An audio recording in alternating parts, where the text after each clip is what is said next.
Good morning and welcome back to another video. Today is a very exciting day and for two reasons.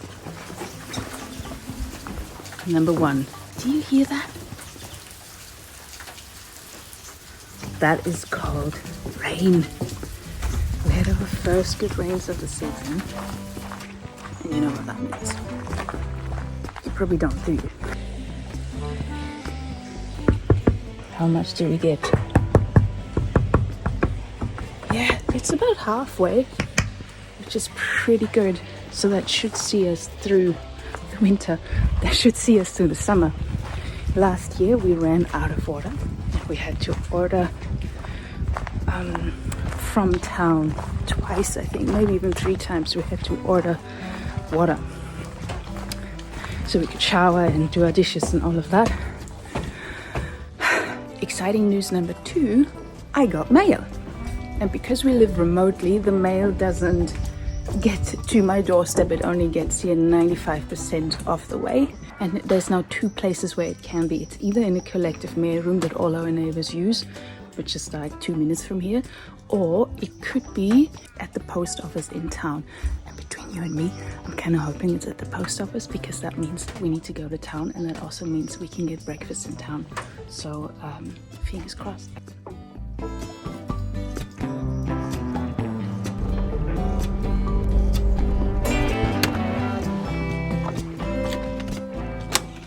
It's here. Oh my goodness. Best news ever. I got 2 packs. One was here at the mail room and the other one is in town. So we're going for breakfast.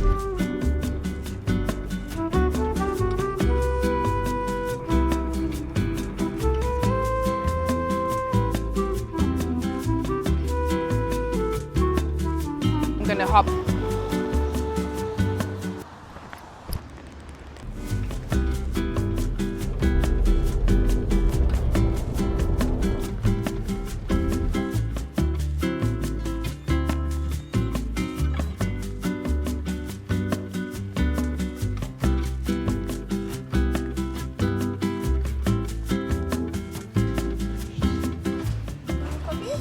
Breakfast actually. What did you want to see Inside, maybe number 2.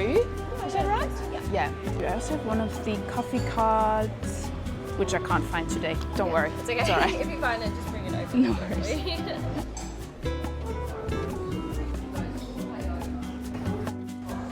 I don't even remember what's in that big parcel. Yeah, thank you.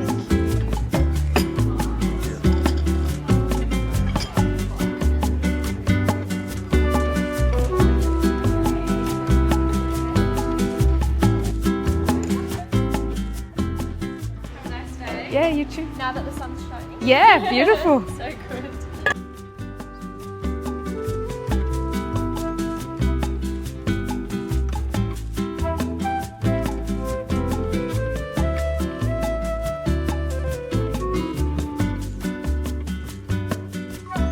What the hell is that?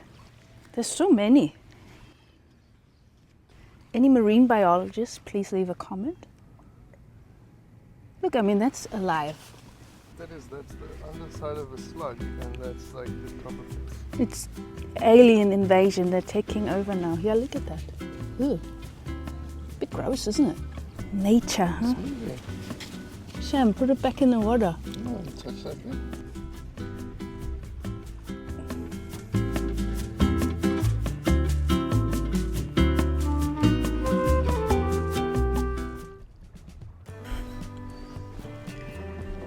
This is so heavy. I don't even remember what's in this big one. I know one item that's in there, but the rest I have forgotten. I must say, I don't quite remember what's in there. The small one I know, the big one I don't.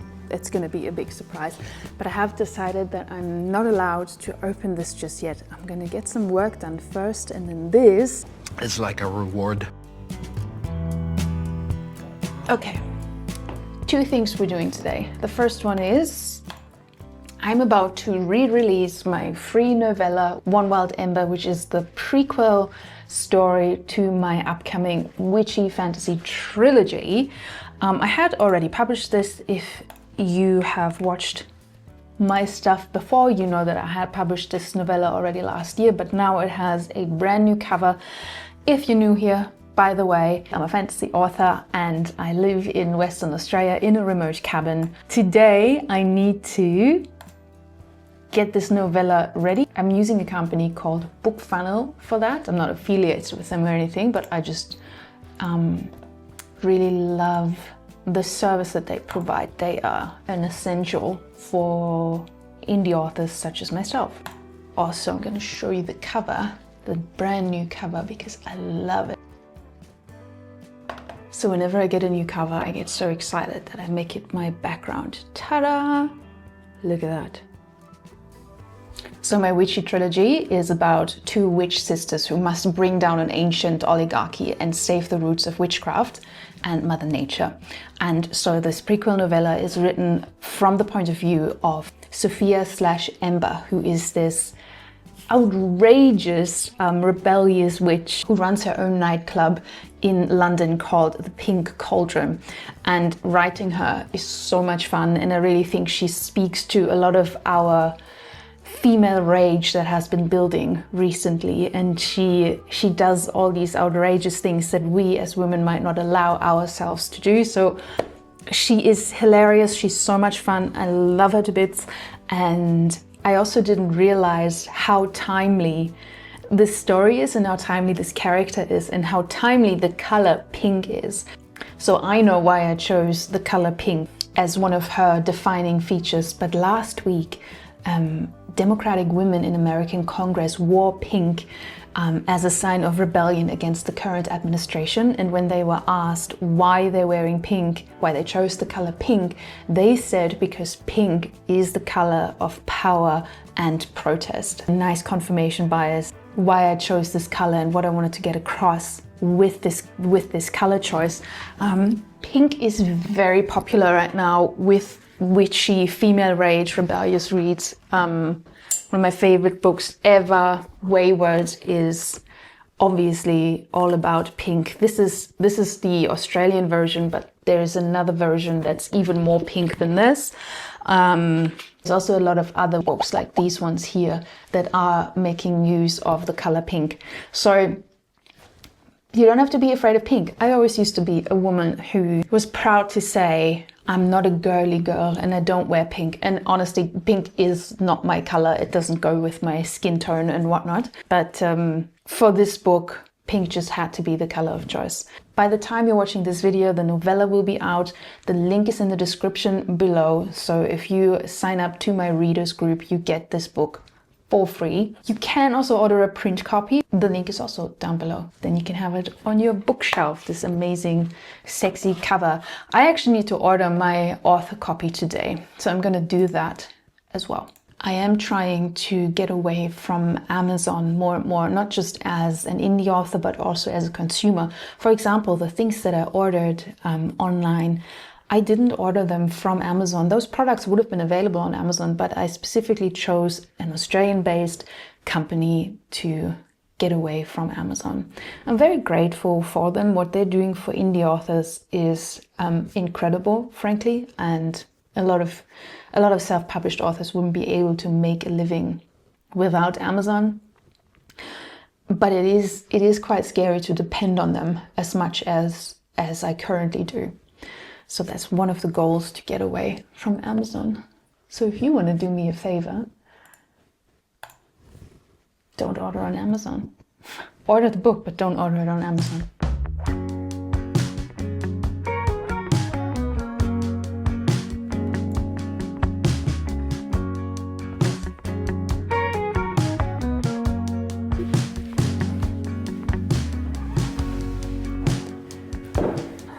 Just had a big spike in anxiety because not only did I republish the digital version of that novella, but the proof for the print book also came through from my printer, and so I had to approve that now as well.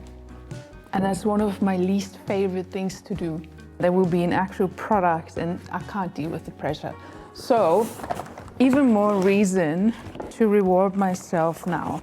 Now this is something I ordered such a long time ago, I actually forgot.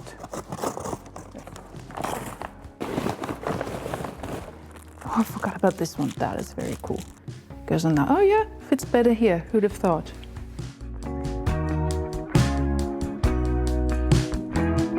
Okay, moving on to the big one.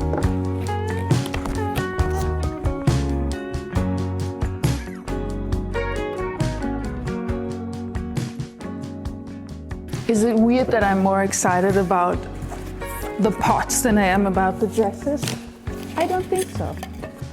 I'm like strangling myself here. I have wanted one of these in such a long time. Didn't think it was gonna be this big. Oh my goodness, this is a grown-up pot. Wow, I love it. So, this is of course to bake sourdough bread. In the past, I only had, let me show you.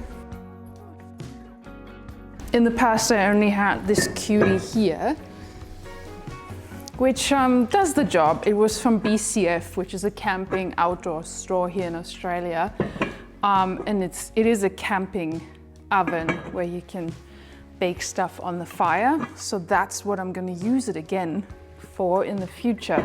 Okay, what do we have here? I would say this is a luxury item, and I have no idea how this works and goes in here. I don't want to break it. Frank and I are quite particular about our coffee, and also for like green tea and stuff, it would be nice to have a kettle with the temperature. And I thought instead of just getting an electric kettle, which I already have, why not get this one? You can also use it while camping, and it looks pretty neat. It looks pretty cute. Here we have a new pan. I'm slowly becoming an adult. And this is significant because before Frank and I settled in Australia, we moved around a lot. And like even before I met him, I moved around even more. So while I had a little apartment that cost me next to nothing in Berlin that I rented, I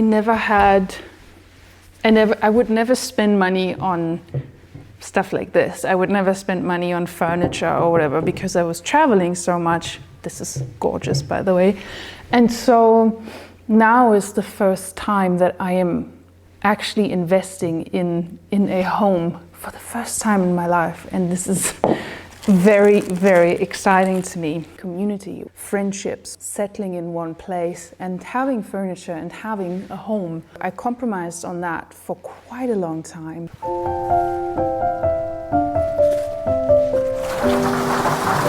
So I wasn't actually planning on leaving this on now, but I thought you might want to see.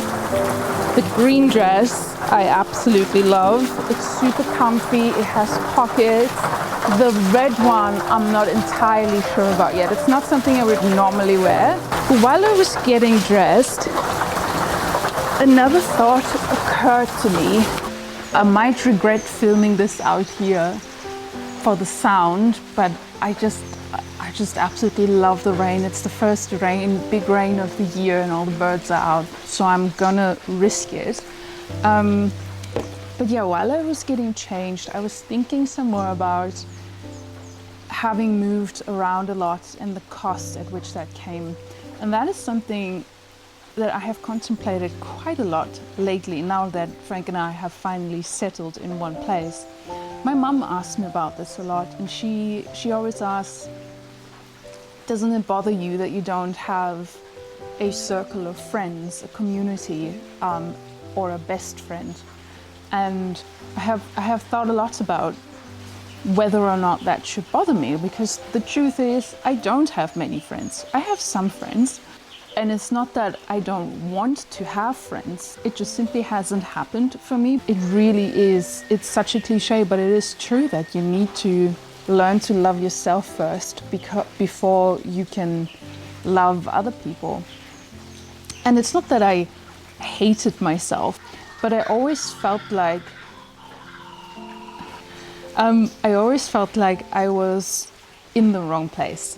And it took me a very long time to find the right place, and not just in this world, but also within myself. I was very, very lost throughout my 20s. I traveled a lot, I backpacked around the world. At 28, I quit my TV job in Berlin and decided to train as a safari guide. And so that is the one thing that I knew.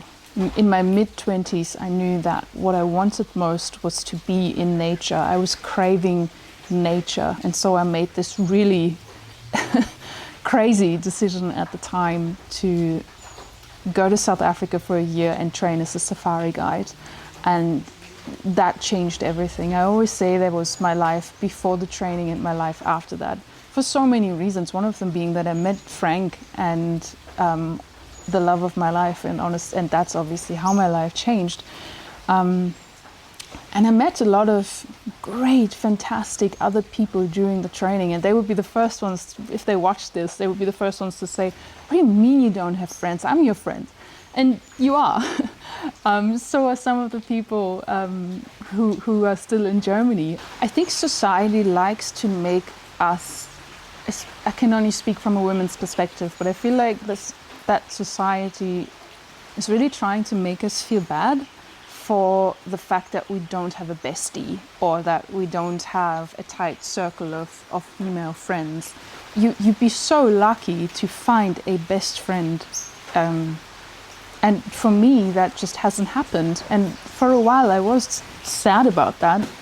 But I also realized that there is no point in being sad about something that I cannot change. And I do think there are things you can do. I'm not saying, oh, there's nothing I can do about it, but it's also nothing you can force. But I also find, and I think a lot of people agree with me there, that it is a lot harder to form friendships when you're older. Most people make their friends in high school or in college, university, or during their job if you didn't go to uni. And after that, those friendships kind of stick, and it sometimes feels like people have made their friends already and they are set and they don't need new friends. We settled in Australia 5 years ago, but then it also took us a while to find a spot in Australia where we wanted to stay. So we lived on the East Coast for a while and moved up to far north Queensland, and then eventually we settled in Western Australia. And so now we have lived here for 2 years now. Now I feel like we're finally in a spot, in a place and in a time where we are going to make friendships and where we're going to join a community.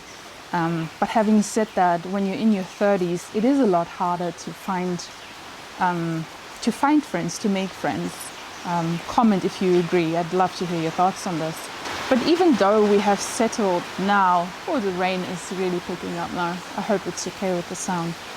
But even though we have settled now, I will say I don't think I will ever have a lot of friends. And that is because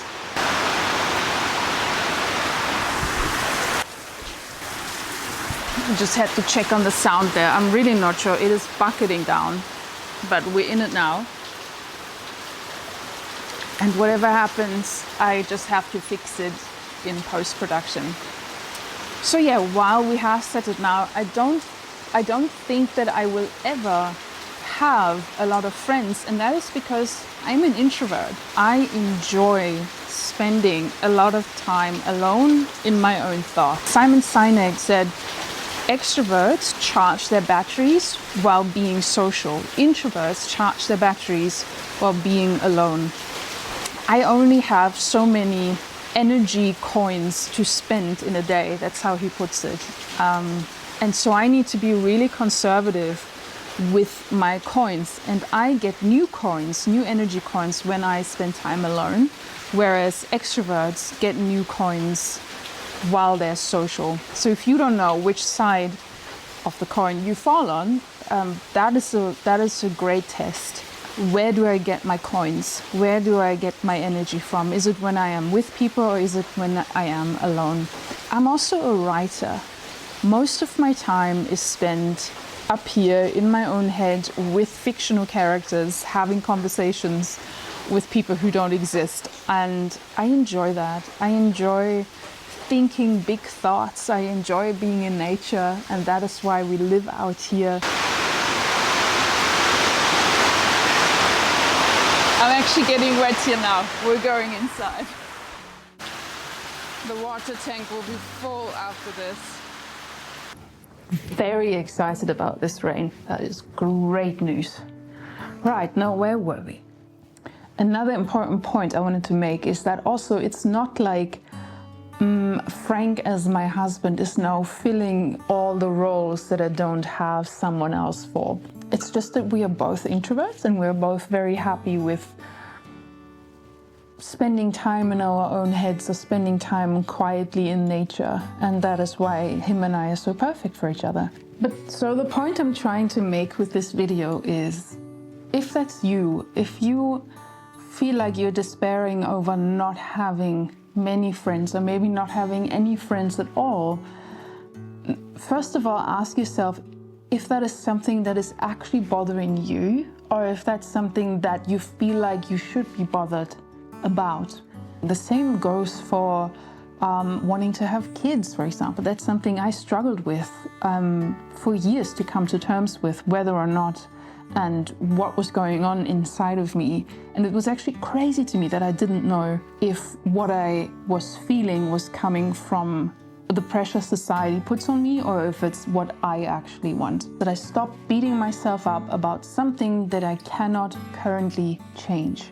I know there's things you can do if you want to make friends, but the second thing that I also had to acknowledge was that it's probably going to be a lot harder finding friends in my 30s or 40s now that I've settled somewhere. But if I don't, that is also okay. Like I'm not really worried about that. I do think I already have a small community of people and friends and people that I love around me. And I do think that there's always room for you at a table where you belong. It's going to be great. It's going to be a great adventure, and it's going to happen in a time of my life where I know 100% who I am, what I stand for, and I think this is a great baseline, you know. I think this is a great time to make friends, and I hope it happens. I hope it happens. And so the next thing I want you to do, if that is you, is to acknowledge your journey. Acknowledge your journey is not like mine, obviously, someone who has moved around a lot, but there's probably a really good reason why you haven't been able to prioritize friendships or why you haven't been able to find friends thus far. And so give yourself some credit. Give yourself some credit. It took a long time to get here. And if you are introverted, and this is the last point I really want to hammer in, is that if you're an introvert, you probably don't need a lot of friends. And I am such an advocate for introverts. I think we are the most misunderstood creature in our society. Because our society, our culture is so extroverted. It is designed for the extrovert. And so it's so important to show the other side as well. It is okay to love books and animals and nature and quiet time, and it's okay not to be comfortable in big crowds, and it's okay. It's totally okay, and there are many different paths to joy and to happiness. A video that I stumbled upon recently on YouTube, and it's this one. There's a certain strength in walking alone, especially for a woman. Independence and self-sufficiency are qualities that don't just happen overnight. They're forged through experience, trial, and often solitude. A woman who stands on her own 2 feet without relying on a network of friends to validate her isn't just surviving, she's thriving in her own right. This kind of self-sufficiency isn't about rejecting relationships or pushing people away. It's about understanding that while relationships can be valuable, they don't define her. She doesn't need friends to feel validated, important, or worthy. Her worth is something she defines for herself, something she carries with her every day. It goes on for half an hour, and I'm a bit annoyed because That is actually not Denzel Washington. And there are very different versions out there. So you can basically pick your favorite motivational speaker, and I just cannot find the original creator of this text. If you know, please leave a comment down below. But then I thought, why do I need this outside validation? Why does it only count when someone else says it? Because I know it's true. I know deep down 100% from my own lived experience that this is true. So I'm the one saying it. I don't need someone else, another woman, to say it so that I feel it's true. And if that's you and you need someone to tell you that's true, here I am. I'll be your woman. I'll be that woman for you. I know 100% that this is the case. But the reason I wanted to share this video with you is not even the text that is being read there. It is the fact that it has gone viral. And there's 3 or 4, 10 even different versions of this video out there, and they have all gone viral. And they all have thousands upon thousands of comments left by women who agree with this, left by women who are saying, I am that woman. And so what I would like you to remember is that we are not alone in this.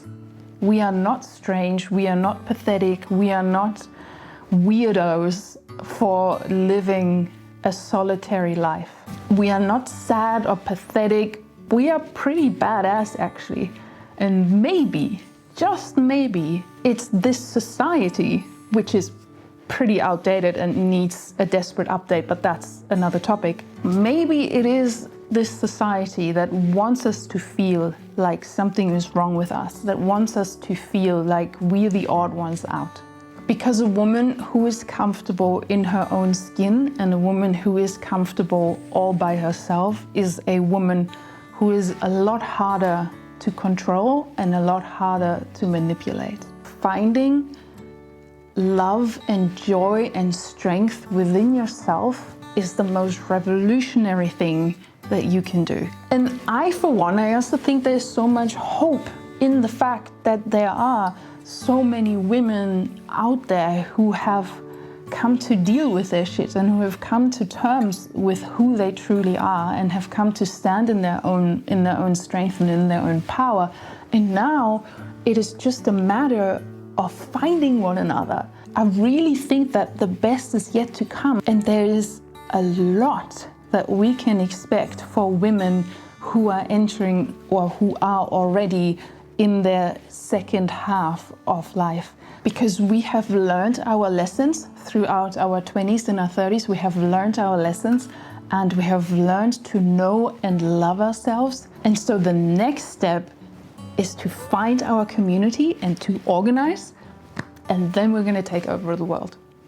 Anyway, thank you for listening to my TED Talk. If you found this interesting, remember to subscribe, hit that like button, or leave me a comment. I'd love to hear your thoughts. I'm going to check on that water tank again. Surely it must be full by now. Until the next time, bye-bye.